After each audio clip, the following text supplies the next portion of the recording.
नमस्कार दोस्तों।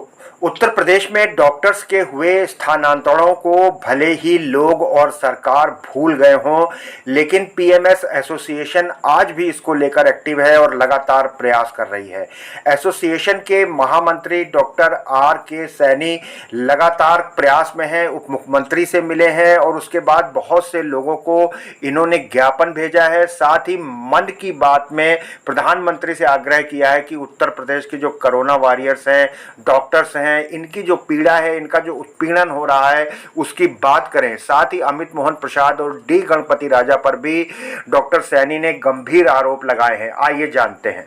जी, हम हाई कोर्ट गए थे। 4348 रिट ए 2022 हमने दाखिल की गई थी। उस जिस दिन मैं हाई कोर्ट गया तो रिट डिस्पोज हो गई थी और फिर डायरेक्शन हुई थी, अगर कोई डायरेक्शन ये हुआ था कि अगर आप एक ग्रीव्ड पर्सन हैं तो फिर दोबारा आप जो है रिप्रेजेंटेशन फाइल करके दोबारा कोर्ट में आ सकते हैं। उस समय जो है हाई कोर्ट का जो ऑर्डर था अभी आया नहीं था, शाम तक आया। नेक्स्ट उसके बाद हमने हाई कोर्ट में आ गए। हाई कोर्ट में एक चीज़ लिखी गई थी, no inquiry committee was considered to inquire into irregularities. तो कोई कमेटी इन लोगों ने नहीं गठित की गई थी कि रेगुलरिटी की गई है, क्या कही गई है, कौन क्या किया है, ऐसा कोई कमेटी नहीं थी।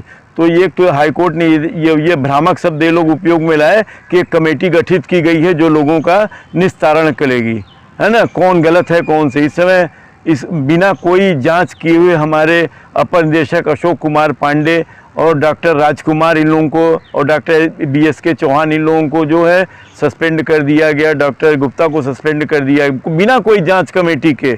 मतलब एक कॉन्स्पिरेसी के तहत इन्होंने सस्पेंड कर दिया कि हम सस्पेंड कर देंगे और जो है हम बच जाएंगे। कोई भी हमारा DG भी लेवल 3, लेवल 2, लेवल 4 का अगर ट्रांसफ़र करना चाहे तो नहीं कर सकता। रिकमेंडेशन करना चाहे तब भी ट्रांसफ़र नहीं होता है बिना प्रिंसिपल सेक्रेटरी और के अनुमोदन के। तो प्रिंसिपल सेक्रेटरी जो हमारे हैं वो अपर ACS अमित मोहन प्रसाद जी, ये और डॉक्टर डी गणपति राजा, इन दोनों की कॉन्स्पिरेसी में सारे स्थानांतरण गलत सही। उसके बाद इन्होंने कुछ स्थानांतरण मनचाहे ढंग से इन्होंने स्थगित किया, पैसा लिया कि क्या किया इसका हमें ज्ञान नहीं, लेकिन पूरा गलत तरीके से नीति के अनुसार इन्होंने स्थानांतरण कुछ लोगों का किया, कुछ लोगों का मनौती से कर दिया।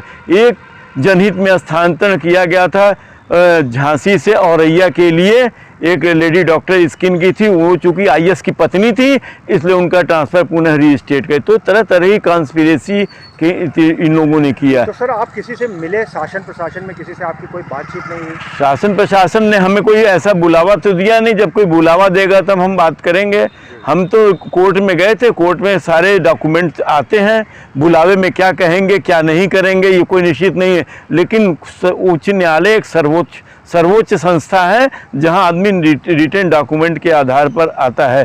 तो इसलिए मैं हाई कोर्ट को ही, मैं पढ़ा लिखा व्यक्ति हूँ और सारे डॉक्टर्स पढ़े लिखे हैं, तो हाई कोर्ट, उच्च न्यायालय, सर्वोच्च न्यायालय, इससे बढ़िया कोई हमें प्लेटफॉर्म नहीं मिलता है। ज्ञापन किसी को दिया हो? फिर उसके बाद हमने ज्ञापन दिया, चूँकि अपने उप मुख्यमंत्री श्री ब्रजेश पाठक जी ने एक लेटर लिखा था जिसके वजह से मैं हाई कोर्ट गया था। फिर उसके बाद ये 24 तारीख को ये माननीय ब्रजेश पाठक जी हरदोई गए थे, अपने मल्लावा के चूँकि रहने वाले हैं, वहाँ गए थे। तो मैं भी यहाँ लखनऊ से उनको ज्ञापन दिया और ज्ञापन में यही हमने लिख के दिया कि ये कॉन्स्पिरेसी के तहत डॉक्टरों को सस्पेंड किया गया है अपने को सुरक्षित रखने के लिए। इसलिए अमित मोहन प्रसाद एवं डी गणपति राजा के ऊपर कार्रवाई तथा अन्य जो स्वास्थ्य विभाग के उच्च महकमे के अधिकारी उन पर कार्रवाई की जाए। लेकिन कोई सुनवाई नहीं। मैं 2-3 दिन तक इंतजार करता रहा। आश्वासन कोई दिया था उन्होंने? हमें कोई आश्वासन उन्होंने नहीं दिया। इतना का मैं आपका रिप्रेजेंटेशन देख लेता हूँ, होगा उचित तो करा जाएगा। फिर उन्होंने अपने PA को, पर्सनल सेक्रेटरी को उन्होंने दिलवा दिया, मैं उनको दे दिया ज्ञापन, लेकिन अभी कोई कार्रवाई नहीं हुई। उसके पश्चात जब कार्रवाई नहीं हुई तो मैं समझ रहा हूँ कोई ऐसा आदमी है जो ACS अमित मोहन प्रसाद जी को सुरक्षित रखा हुआ है, उसकी भी जांच होनी चाहिए। जो आदमी जो है उनको सुरक्षित रखे गलत तरीके से, उसकी भी जांच होनी, कौन सा ऐसा व्यक्ति है जो काम है। इन सब चीज़ों को लेके मैंने राष्ट्रपति महोदय को, राष्ट्रपति महोदय, गृह मंत्री महोदय तथा उपराष्ट्रपति महोदय, प्रधानमंत्री महोदय तथा राज्यपाल महोदय, मुख्य सचिव महोदय, सबको मैंने आज जो उप मुख्यमंत्री को मैंने लेटर लिखा था उसको देते हुए मैंने सबको आज स्पीड पोस्ट कर दिया।